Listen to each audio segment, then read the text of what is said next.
التاني يا حبايبي انا كده عجنتها حلو. هنكورها وهنجهز العيش دلوقتي. ورجعت لكم يا حبايبي، شايفين العيش دواتي؟ ده العيش المحسن اللي هو بتاع الفرن اللي هي الحرة. شايفين انا قلت له عايزاه ني، يعني هي مستوي نص سوا.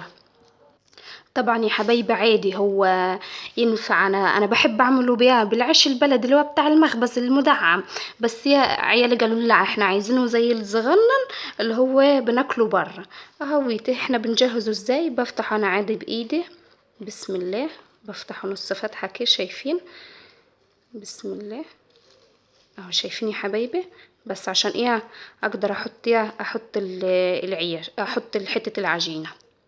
طبعا الناس اللي مش هتعرف تفتحه بالمقص اهوت يا حبايبي، بالمقص تفتح كده.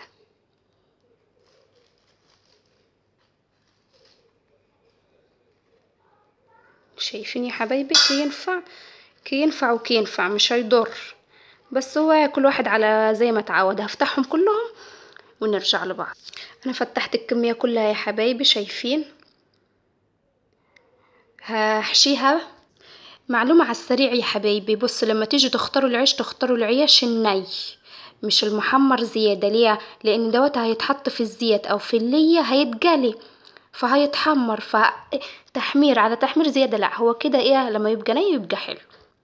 نسمي الله ونبدأ يا حبايبي. شايفين الكرة دي؟ ما تستصغرهاش، يا دوبك على قد الرغيف، هي حلوة وكبيرة. نسمي الله ونحشي. شايفين يا حبايبي؟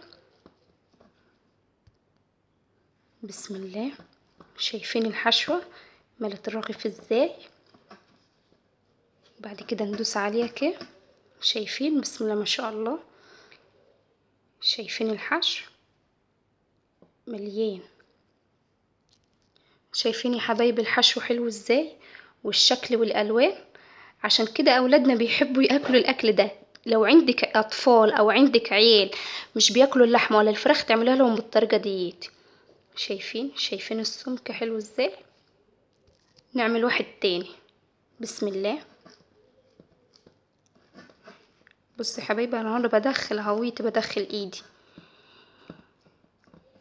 يا حبايبي هطلب منكم طلب بس. اللي عندي اشتراكات كتيرة حلوة بس مفيش مشاهدات ولا لايكات كتيرة، معلش يعني. حبيبتكم مروة السمان من الصعيد يعني. اشتركوا كيف القناة والمشاهدات تعلى. المشاهدات بدأت تخفض جدا يا حبايبي، وانا زعلانة والله قوي يعني. معلش راعوا مجهودي وراعوا شغلي وكده.